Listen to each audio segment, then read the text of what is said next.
The JF-17 Thunder, due to release on December 4th, is the first full-fidelity module by the team at Decker Ironwork Simulations, a plucky little export fighter created in joint effort by China and Pakistan. Able to reach Mach 1.6, it's got a strange heritage: the engine of a MiG-29, cannon from MiG-21, avionics and HOTAS design from an F-16. Intended to be easy for Pakistan's F-16 pilots to convert over to, and costing half as much as an F-16 to build. The Thunder sits in an odd position, not a traditional Blue 4 or Red 4 aircraft. No doubt we will see it on the role of Red 4 however in DCS, helping give the side a much needed new full fidelity aircraft. The JF-17 Thunder packs a huge amount of content and systems into its small package, and best of all of the major aircraft systems appear to be modelled to a high degree of completion. There are smaller details missing, but it is mostly there.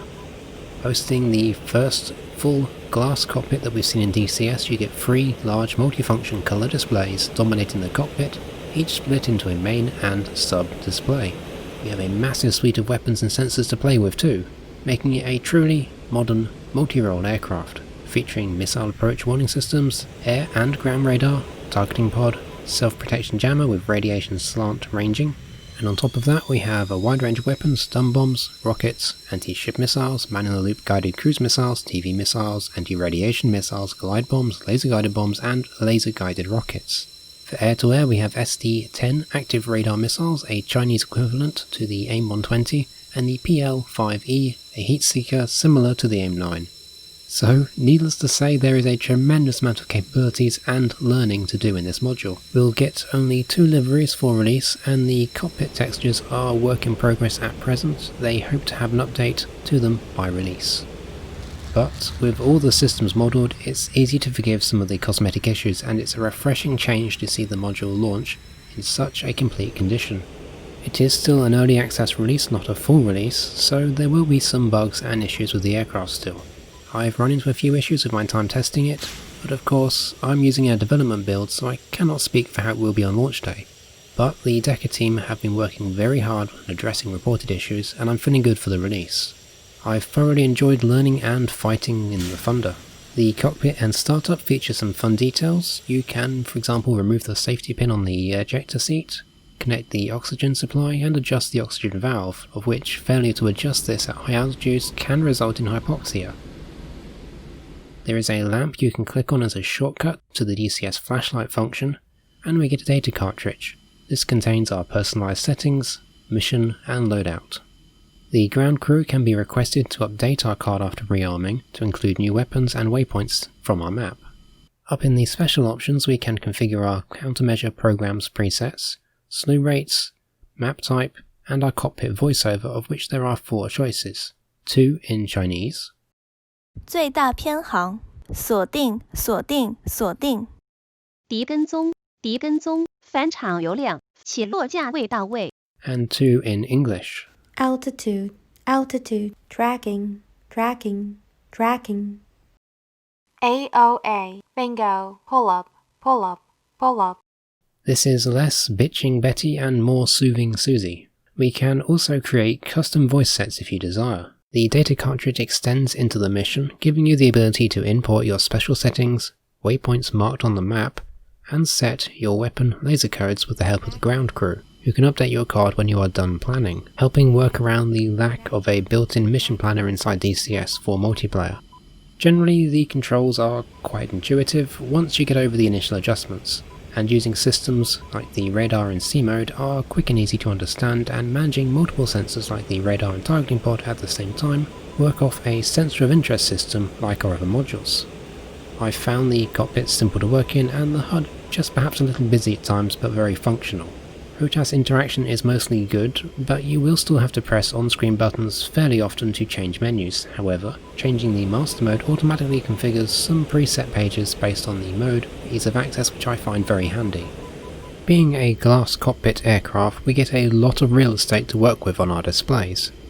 They're quite nice to use, giving you a customizable instrument panel. In VR with a valve index, they're reasonable to read, although you're left wanting hand tracking to push the buttons. The screens are 3x4 aspect, giving us a submenu below the main section for quick reference. This presents an issue for those of us with existing MFD frames, however, being 5x8 buttons versus our standard 5x5. Best I could work around this issue was deliberately cutting off the sub-display section and binding what was visible, which is workable for most tasks. Deca have included an example Lua file within the documents, showing you the export options for those of us into exporting our displays. You can easily export all the displays, the radio, and upfront controller panel, so it's perfect for home cockpit builders. There is an advanced simulation of IFF built into the module, although it's only functional between other JF-17s in multiplayer. This could lead to a complex situation whereby a friendly aircraft could be detected as unknown if they do not correctly set it up, or even a hostile aircraft as friendly should your encryption key be compromised. Other aircraft will use the simple coalition-based friend or foe returns. Rather interestingly, I found the SD-10 active radar missile, which is an export variant of the Chinese PL-12, to have a greater range than that of the DCS AIM-120, which is meant to be very similar to. The JF-17 is a very potent, beyond visual range fighter, with the SPJ pod helping range radar threats and the MAWS will give you increased situational awareness alongside your data link feeding your AWACS contacts, able to carry up to 2 IR missiles and 4 active radar missiles alongside the jammer pod and 2 fuel tanks. I found this is a great mix, giving you confidence when going into air combat. The biggest limitation of the Thunder is the fuel and pylons, holding only 5,135 pounds of fuel internally, so we will have to constantly play around with our limited payload trading weapons and fuel. Whilst multi-role, the aircraft struggles to be multi-mission, forcing you to either go air-to-air or air-to-ground when you need to travel more than a short distance. There is no air refueling probe either, further limiting it. However, there is a strong possibility of a Block 2 update to the module, which will feature a refueling probe at some point in the future. And whilst I enjoy the limitations as they make mission planning more challenging, I can see this being an issue to some. The man-in-the-loop CM802AGK cruise missile is a favourite weapon, giving you a long-range missile which can follow a flight plan, where you can provide terminal guidance with an onboard camera.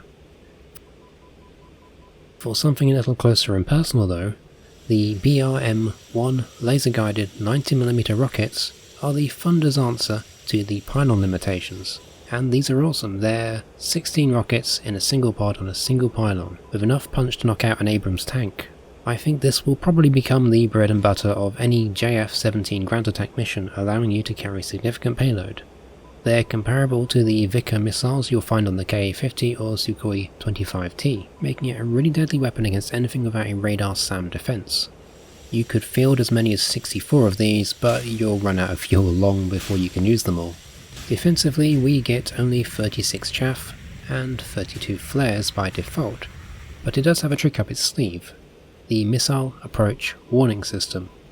This is coupled with the Radar Warning Receiver set. There are sensors able to detect missiles behind our aircraft and will give you information regarding IR and radar missiles to help you evade.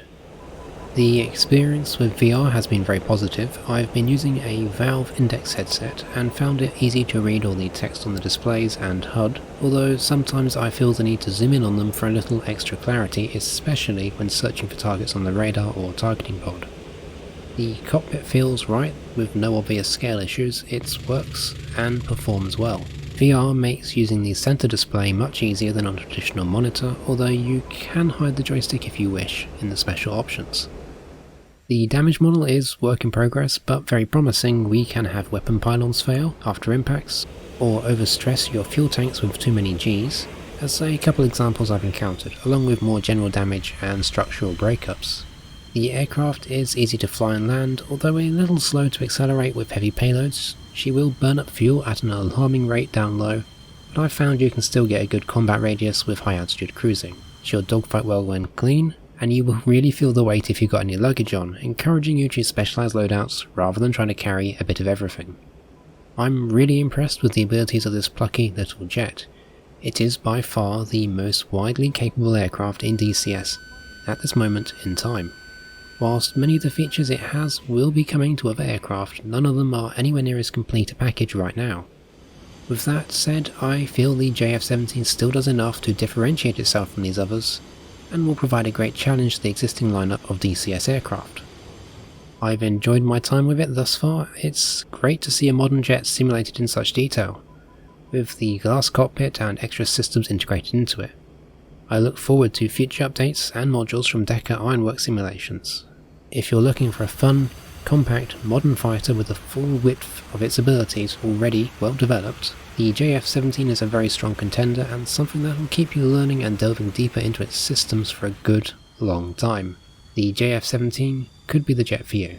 You'll have to make some hard decisions preparing missions, balancing flight, range, weapons and systems, with incredible ability but very limited staying power.